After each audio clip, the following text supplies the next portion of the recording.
What's poppin', Ape Nation? It's me, MT, and welcome back to the Heavy Spoiler Show, y'all. This is going to be a breakdown of Dawn of the Planet of the Apes, the best damn film in the best damn movie franchise about sentient apes who take over a planet full of stupid humans. Down with our human overlords, I say. Let's get us an apestocracy going. Just kidding. But what I will get going is this here dang breakdown of this movie because I am so excited to talk about it. So let's just get into it. But if you guys just want to leave a like and subscribe to this channel, that would also be great as well. Alright, so while Rise of the Planet of the Apes was directed by Rupert Wyatt, Matt Reeves would take over directing duties for Dawn of the Planet of the Apes due to Wyatt feeling like he could not complete a sequel in the time frame that was given to him, which is kind of a bummer considering how good the Rise of the Planet of the Apes movie was, but very much a blessing in disguise as we would not have gotten this absolute masterpiece of a film by director Matt Reeves. Opening on July 11th, 2014, Dawn of the Planet of the Apes would make $708.8 million globally on a budget of $170 million. So needless to say, this movie definitely made its money. And returning in the role as Caesar is mocap legend Andy Serkis, with fellow mocap legend Terry Notary returning for the role of Rocket. Terry Notary actually served as the leader of the apes in his own way, as before filming, Terry Notary was asked to spend a full 2.5 weeks training all of the motion captured ape actors on how to move and act like an ape properly. So all the realistic actions of the apes of this movie are all thanks to him. Terry Notary was so good at being an ape in this movie that he would of course go on to do the motion capture for Kong in Kong Skull Island 3 years after this movie. Andy Serkis's motion capture company Imaginarium helped with the casting of all of the apes Terry Notary would train in his ape boot camp as well. Karen Konoval also returns from Rise of the Planet of the Apes to reprise her role as Maurice, with Konoval actually having to wear 10-pound weights on her arms in order to firmly capture Maurice's unique body language. And while the ape characters Koba and Cornelia are returning from Rise of the Planet of the Apes as well, those stunt actors were replaced by both Toby Kebbell and Judy Greer respectively. But with a new movie and a new director also usually comes a new way of filming things. And while the mocap actors were physically on set with all of the other actors in the first movie, Dawn of the Planet of the Apes would record motion capture at a completely separate facility, which was great news to Andy Serkis, who revealed that all of the mocap actors on Rise of the Planet of the Apes developed some pretty harsh body odor as a result of moving around in those tight mocap suits all day in the sun. But anyways, moving on, set in the year 2026, a full 10 years after the events of the first film, Dawn of the Planet of the Apes starts off the exact way that Rise of the Planet of the Apes ended, with the animation of the simian flu spreading across the planet, all thanks to an airplane pilot who went from being a nosy neighbor to a bloody nosy neighbor after he got sneezed on by Genesis chimp handler Robert Franklin, also known as Simian Flu Patient Zero, which is why the final shot of Rise of the Planet of the Apes features a zoom in on the number 0 before showing us a yellow graphic of the pilot's trip that preceded the subsequent global spread of the virus. But this time around, the lines are red to underscore just how deadly and society eroding this ALZ-113 virus has been to humanity. And according to this simian flu cautionary poster that I found in the Dawn of the Planet of the Apes trade paperback, the symptoms of the simian flu are coughing up blood, that's a big one, migraines, lethargy, diarrhea, and vomiting. And no, Pepto-Bismol will not help. That diarrhea is going right through you, my friend. And as this animation continues, alongside worldwide news footage of the pandemic's devastation, footage of the apes leaving for the redwoods during their escape at the end of Rise of the Planet of the Apes can be seen, followed by a speech from Barack Obama telling people to prepare their families and to know their evacuation routes, with that Obama footage and audio being taken from an August 2011 press briefing to prepare American citizens for the coming of Hurricane Irene. But anyways, after this intro ends, the movie begins in classic Planet of the Apes fashion, with a great hunt, much like in the original 1968 Planet of the Apes film and in Rise of the Planet of the Apes. But unlike those two films, Caesar is choosing to hunt not for the sake of cruelty, but for the sake of survival and necessity. And after Caesar's son Blue Eyes successfully subdues one of the hunted animals, I love how Blue Eyes blatantly ignores his father's command to hold his position as he goes to check out the scratch marks on a nearby tree, because this moment spoke so much to the conflict that these two characters would share throughout the course of the movie as father and son, as Blue Eyes, of course, would prove too eager to flex his strength in order to prove to his fellow apes that he had what it took to survive and potentially be a leader like his father. However, due to that very eagerness, Blue Eyes was unable to see the life lesson that his father was trying to teach him in that moment, the power of patience and wisdom.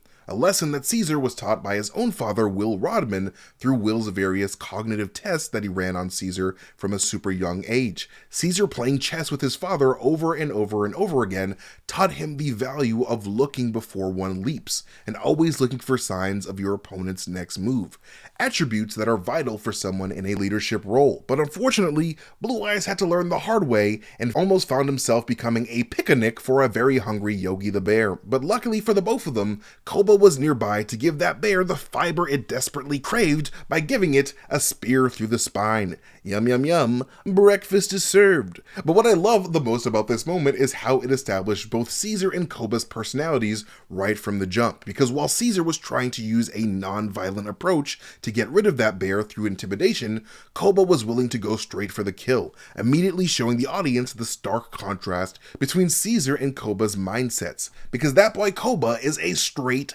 savage. Like, I don't even know why we're calling this boy Koba when we should be calling him Kobe instead, because did you see the way that he dunked that spear into that bear's back? Like, when I saw him do that shit in theaters for the first time, I was like, oh my god, somebody call ESPN Sports Center, because this has got to be the play of the motherfreaking day, goddamn. But anyways, after just barely surviving that bear attack, we follow the group as they travel on horseback to return to their forest home, with that horseback riding imagery, of course, being strongly tied to the original Planet of the Apes movie, where we are first introduced to the apes through them hunting humans on horseback. And during their return, a sign for Mount Tamalpais State Park can be seen covered in foliage in the background, subtly establishing the location of the ape's habitat to still be close to the Golden Gate Bridge, as that state park is just north of the bridge. And when we finally get back to the ape homestead, we can see that the minds of these apes have developed to such a degree that they are able to create entire structures out of the resources in their environment,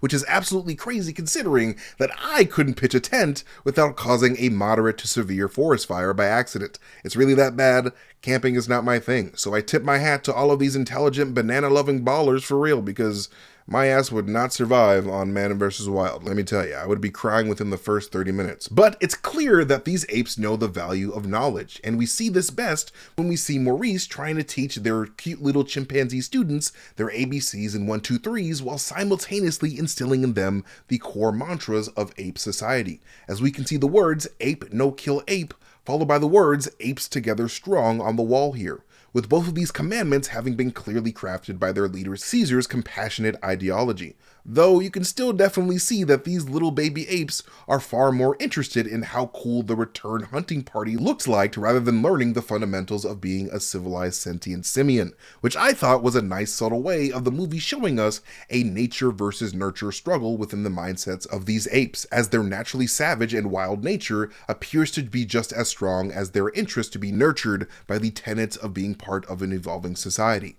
And to the left of those words on the wall, you can see that Maurice has drawn images of a bunch of apes bundled together to illustrate to their students about strength and unity. But speaking of baby chimpanzees, while Caesar and son were bringing home the bacon, Mama Cornelia was working on taking a fresh new bun out of her oven. After Cornelia farts out a new baby son for the Caesar clan, Caesar and Maurice reflect on how far ape kind has come over the 10 years since they last abandoned human society for the planet's natural habitats, with Maurice remarking about how it's been 2 full years since the apes have seen any signs of human society, as the outbreak of the simian flu caused humanity to destroy themselves fighting for the scraps of what remained of their crumbled world order. And I love Maurice so damn much because right away Maurice tries to tell Caesar about how humanity's infighting wasn't all that dissimilar to how apes tend to fight amongst themselves from time to time. But Caesar assures Maurice that the family connection that all the apes share with one another will be the defining difference between the dying human race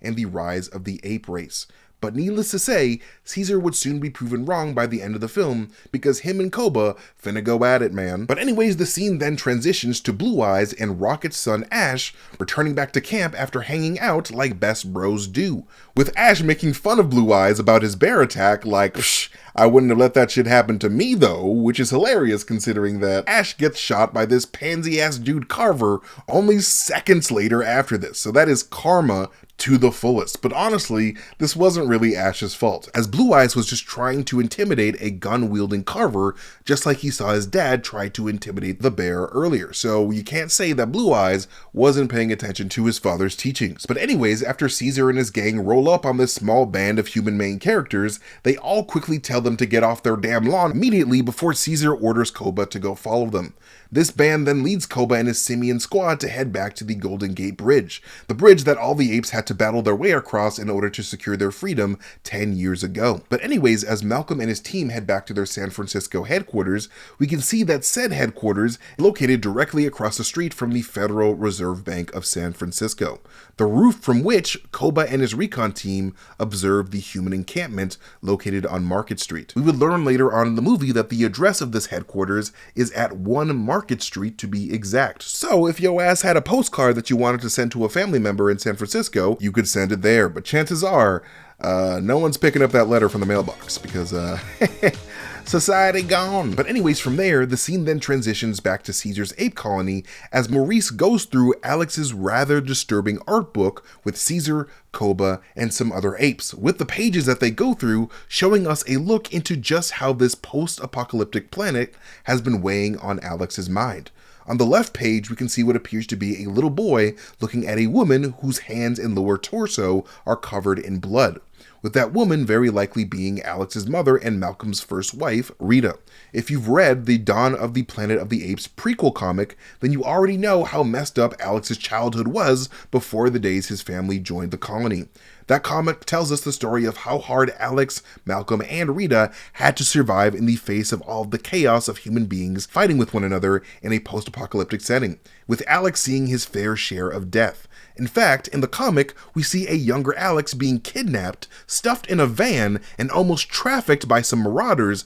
along with a bunch of other innocent people, forcing Malcolm and his infected wife Rita to go full Liam Neeson to get him back. Like Rita was straight up willing to blast absolutely anyone to get her son back, which could be why we see this woman with blood on her hands in Alex's drawing. And by the end of the comic, we would learn that those trafficking marauders were actually kidnapping people on behalf of the CDC, an organization that apparently, out of pure desperation, started hiring mercenaries to round up any human beings that they could find in order for them to be tested on in order to make a cure for the simian flu, which is super messed up, but also indicative of how humanity was beginning to treat each other like they used to treat apes, as apes used to be the ones that they used to use to test vaccines. But unfortunately for Rita, after rescuing her son, the infected and dying Rita would make the extremely hard choice to leave Malcolm and Alex behind without telling them so that she could die by herself in a field somewhere, sparing Malcolm and Alex from the sight of having to watch her die. Truly a badass bitch to the very end. Rest in fictional peace, Rita. The CDC ain't shit compared to you. But anyways, next to that drawing of that bloody woman, a skeleton can be seen lying on the ground, possibly a hint towards the violent things that Alex saw his mother do before she died. And on the page on the right, we can see a boy on a tricycle riding next to a man as they both approach a pile of dead bodies on the street with the Golden Gate Bridge in the background, with that boy and man very likely being Alex and his father Malcolm. Then, as Maurice flips the page, we can see the word pilgrim drawn next to a young man with blood on his hands, possibly an artistic representation of how Alex views himself. This is then followed by Alex's recreation of a tank in front of the Zone 2 Golden Gate Bridge security checkpoint on the page on the right, giving the apes a glimpse into some of the firepower that the humans of that encampment have been amassing. Koba would of course get up close and personal with the humans operating this tank during his invasion later on in the movie. Then, when Maurice flips the page again, we see an image of a severed arm with a wristband on it. As the arm bleeds out, we can see smoke rising up from the wristband to form the word quarantine in smoke. However, to the left of the arm, we can see a stone with the word quarantine written on it as well, with the teen in quarantine being written like Teen, as in teenager, likely another allusion to how Alex sees himself as a member of the quarantine generation of teenagers who have to grow up in the apocalypse.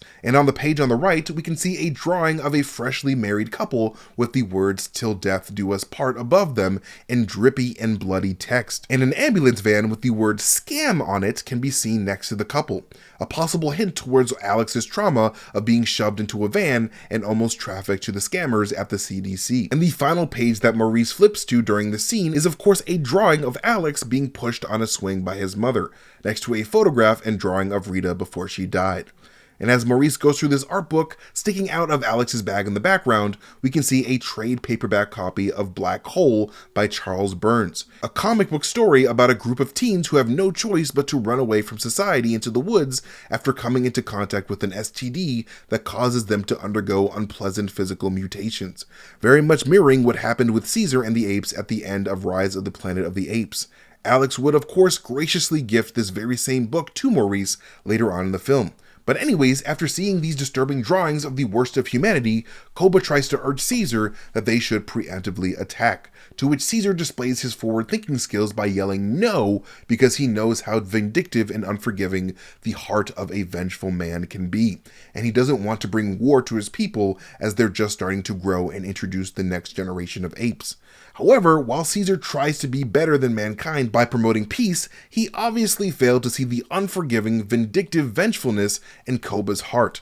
traits that would lead to chaos among the apes just as it did for the humans. But to put Koba at ease, Caesar decides to show strength by pulling up to the San Francisco colony with his entire ape army, using the same type of intimidation tactics that Caesar tried with the bear early on in the movie. On Caesar's way there, he passes by a piece of graffiti with what looks like an evil-fanged chimpanzee saying the word "simian flu" next to a drawing of a chicken and a pig. The chicken has H5N1 written on them as a reference to the bird flu, with the pig having H1N1 on them as a reference to the swine flu. And after Caesar causes all of humanity to piss their collective post-apocalyptic pants with his warning speech and mastery of the English language, Dreyfus tells Malcolm that he still plans to fight the apes anyway in order to secure the hydroelectric dam in the apes' territory, because without the power from that dam, that massive colony of human beings would quickly turn against one another in order to survive. However, Dreyfus does graciously give Malcolm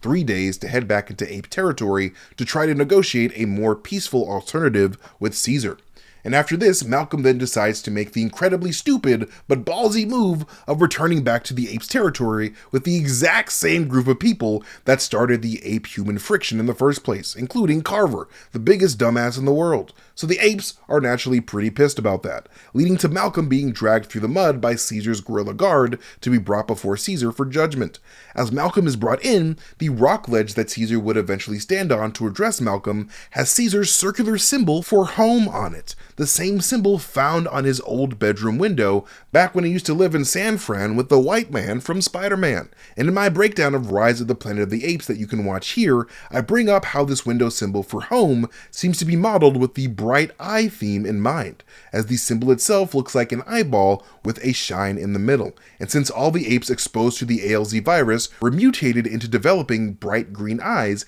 having a bright eye become the symbol of the ape colony was very much appropriate, especially since the name of Caesar's mother was literally Bright Eyes. And I love how the entire time that Malcolm is trying to plead his case in front of Caesar, Koba is standing right behind him, just hovering over Malcolm's shoulder, just itching to spear him through the back, just like he did with the bear. But to Koba's dismay, Caesar agrees to listen to Malcolm and let the humans work on the hydroelectric dam so long as they give up all of their weapons. After agreeing to the apes' terms and giving up most of their guns, the humans then set up a camp in the woods. And while sitting in front of a fire, Alex draws his memory of Caesar yelling "Go!" at him and his family early on in the movie, with Caesar looking very much mutated in Alex's creepy-ass art style. The horse that Caesar rides on in this image is drawn with blue, green, yellow, and red stripes as blood drips out of the horse's mouth, which is kind of gnarly. And I also noticed that the horse was given a crown very similar to the crown found on the Statue of Liberty, which could be an intentional nod to that iconic piece of Planet of the Apes imagery that showed up at the end of the original Planet of the Apes movie and made a small cameo as one of Caesar's toys in Rise of the Planet of the Apes. But anyways, as Malcolm's group gathers around the campfire, Carver the asshole tries to place the blame of humanity's demise on the apes. When Ellie and Malcolm reject that idea, Carver the asshole then brings up how the simian flu killed both Ellie's daughter Sarah and Malcolm's wife Rita, causing Alex to learn of Ellie's own loss for the very first time. And to learn more about Ellie's backstory, I decided to read the prequel comic, Dawn of the Planet of the Apes Contagion, where we learn that Ellie used to work with the CDC in their attempts to create a cure when her own daughter was exposed to the simian flu, with Ellie actually working very closely with the apes at the CDC facility. After Sarah's death, Ellie tried to head back to work and use her immune blood to try to come up with a cure. However, as soon as her blood was being drawn, the CDC facility was overrun by angry rioting protesters looking for blood of their own, leading to Ellie accidentally exposing her coworker to her infected blood and killing him within minutes. And as Ellie was trapped inside of a locked room with no hope of escape, it was actually one of the CDC's sentient chimps named Betty that helped Ellie escape the facility, which is why Ellie is so quick to defend the chimpanzees during this moment with Carver the douche canoe. But anyways, the scene then transitions to Caesar about to sleep with his wife and newborn son Cornelius when he notices Cornelius sounding sick, with Cornelia and Cornelius both being named after the Cornelius characters from the original Planet of the Apes movies. As Cornelia tells Caesar to focus on his work with the humans, you can hear a piano playing the theme of the movie, a theme crafted by cinema music maestro Michael Giacchino. While crafting this particular theme, Michael Giacchino purposely wanted to make it super simple and easy enough for anyone to play on a piano with one hand, which I thought was a super dope choice, as this simplicity feels like it was symbolically intended to be so easy to play that even an ape could play it, which I found to be a nod towards Caesar's human grandfather Charles Rodman, a pianist who temporarily gained his ability to play the piano again after his Alzheimer's improved following exposure to Will's ALZ-112 concoction. So this theme definitely feels heavily infused with themes of evolution and family, and I truly love that shit hardcore. Michael Giacchino can truly do no wrong in my eyes. That dude is a creative genius. But not only did his music ability make him a perfect choice to compose this movie, but both him and director Matt Reeves were both hardcore Planet of the Apes fans growing up, so getting to work on a new installment of the Planet of the Apes franchise was a straight up dream come true for the both of them. And that love definitely shines through in this movie, as it is easily my favorite of this recent trilogy. But anyways, as Caesar and his people monitor Malcolm's team's progress on the dam, Koba sends another squad to do more recon on the humans, only to discover the vast storehouse of weapons that the humans had at their disposal. And when Koba is discovered in the storehouse by McVeigh and Terry, instead of going full killer Koba mode and risking being exposed, Koba combines his past experience as a TV entertainment ape with Caesar's advice on thinking before acting to trick these two human morons into believing that he's just a stupid, fun-loving bonobo monkey. And like I touched on in my Rise of the Planet of the Apes breakdown, Koba used to be abused into doing tricks for the producer of a TV program called Monkey of the House, the same abusive producer who would end up giving Koba his permanent face scars. And after attempting to run from his abuser, Koba was then captured and forced into years of torture as a lab monkey by Polytechnic Solutions, the parent company of Genesis Laboratories headed by Stephen Jacobs, Koba's former #1 nemesis before Koba killed him on the Golden Gate Bridge at the end of Rise of the Planet of the Apes. But anyways, while Koba is doing recon, Malcolm and his team end up becoming trapped under some rubble following a controlled explosion gone bad. I truly love this moment because it truly shows how compassionate Caesar is despite all of the cruelty humans like Carver are capable of, as Carver would be saved by Rocket, the father of the ape that Carver recklessly shot out of fear because he's just one big baby. A big baby who secretly snuck in one of his guns into ape territory like an idiot. And after that gun almost hurts both of Caesar's children, Caesar's own anger almost causes him to be as violent and vengeful as his friend Koba. But luckily, Malcolm is able to talk Caesar out of taking Carver's worthless life. And extra luckily for Malcolm and the humans who just lost Caesar's trust, Caesar's wife Cornelia is mega sick, which isn't exactly good news, but Ellie's background in medicine through her work at the CDC is what begins Caesar's rebuilding of trust with Malcolm and his people. And as a show of good faith, Malcolm forces Carver to park his ass far, far away from the ape territory, never to return again. And the apes would get their wish, of of course, when Carver is brutally murdered by Koba's faction of apes later on in the film. But speaking of Koba, Koba then goes to confront Caesar about how Caesar loves humanity more than both of his ape families, which then triggers Caesar to commence to beat the ever-living shit out of Koba's crazy ass, but pretty much immediately stops when he realizes that his savage actions would have set a bad example in front of the other apes. And when Koba does the supplicating gesture to ask Caesar for his forgiveness, he quickly snatches his hand away from Caesar's as soon as Caesar touches it, showing that he truly did not regret his actions and that his anger has very much not subsided in the least. And to prove this, not long after, Koba shows up at the humans' weapons stash again and used those same goofy entertainment skills that he learned from being on Monkey of the House to trick McVeigh and Terry long enough to get close to their guns and take their drunk asses off the dang planet. But later that night, after Malcolm and the group finally get the dam working, the first sign of restored power comes in the form of the lights of a nearby 76 gas station turning on, with the group hearing music for the first time in a long time as the song The Wait by the band plays from the gas station speakers. This song actually made its debut in 1968, the same year that the original Planet of the Apes film came out. But anyways, while this is happening,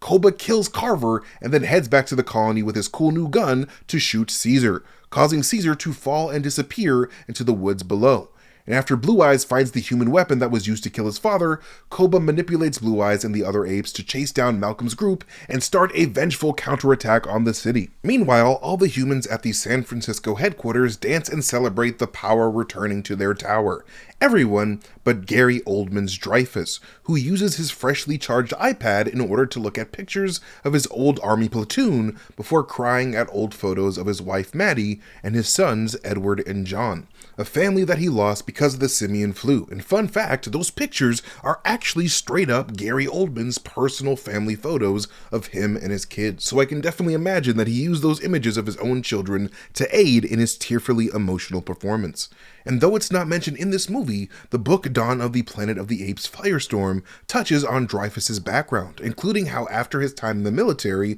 Dreyfus actually became a former San Francisco chief of police before becoming mayor of San Francisco a little bit after the pandemic first popped off. So, as Koba and his team of apes charged down California Street with his angry ape army, Dreyfus was defending the tower as the planet's last loyal mayor of San Francisco. And my favorite part during the chaos of this battle is the shot that happens after Blue Eyes freaks out and goes to run and hide, as it first appears that Koba is turning back to help Blue Eyes, but instead that expectation is quickly subverted by Koba jumping on one of his own guys' horses, knocking them off the horse, and then using the horse to charge at the gate, guns ablazing. I thought that was a fantastic choice by director Matt Reeves to underscore just how selfish and bloodthirsty Koba really is, a savageness that Koba would further demonstrate in front of Blue Eyes when Koba executes his best friend Ash for being disloyal, when Ash getting hurt was the very excuse Koba was using to justify an attack on the humans at the beginning of the film.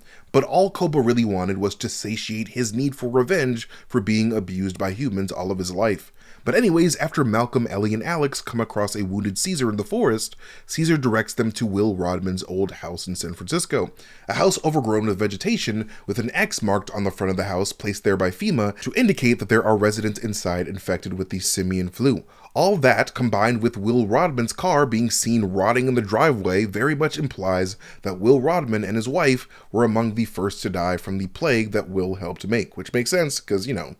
he was pretty much at the center of that. A photograph of Will Rodman and Caesar can be seen when they first bring Caesar to his old living room, with James Franco actually not being informed whatsoever that his face and footage from the first movie was being used in this movie, which is kind of messed up. But anyways, a little later we see Koba telling the humans that from now on, the humans would know how it feels to live their lives in a cage, much like we saw the human race living like in the original Planet of the Apes. Malcolm then comes across Blue Eyes and leads him back to his wounded father. And after Caesar admits that apes are no better than humans, Blue Eyes goes to rescue Caesar's homies while Caesar revisits his childhood bedroom from the first movie. And as Caesar puts his dad's old camera down after looking over old footage of them both, an unfinished chess game can be seen on Caesar's bed, with the base of Caesar's old Statue of Liberty figurine hiding out in the background. Again, a reference to the very end of the first Planet of the Apes. Then soon after this, Caesar then rallies up with his freed homies to confront Koba at the Market Street Tower,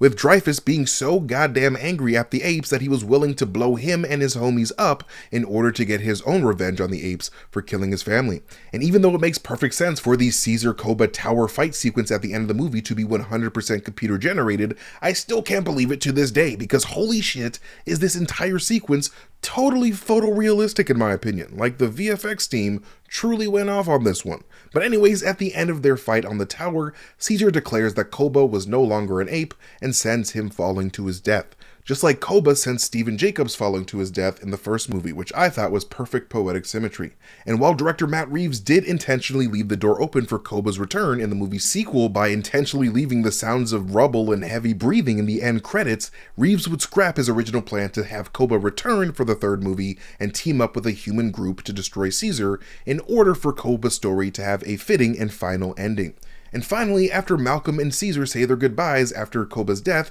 Malcolm then symbolically backs up into the shadows, never to be seen by Caesar ever again. But according to the book Caesar's Story on the entire Planet of the Apes trilogy, it would appear that Malcolm would be executed by Woody Harrelson's Colonel McAuliffe, the villain of War for the Planet of the Apes, for helping the apes out in this movie, which is such a freaking sad ending for such a kind and idealistic man. But hey, the Planet of the Apes don't play, man. But anyways, that is it for this breakdown of Dawn of the Planet of the Apes. Let us know what you guys thought of this movie and who your favorite ape is in the comments section below. You can follow me at Mastertainment on Twitter, Instagram, YouTube, or wherever I am on the internet. But most importantly, you can follow Heavy Spoilers here on YouTube. And when you do, make sure you hit that notification bell so that you get notifications every time we upload a video. But like always, I'm so thankful that you guys took the time to watch this video. You guys are amazing, and I hope you guys are doing well. And I'll see you guys next time. Bye.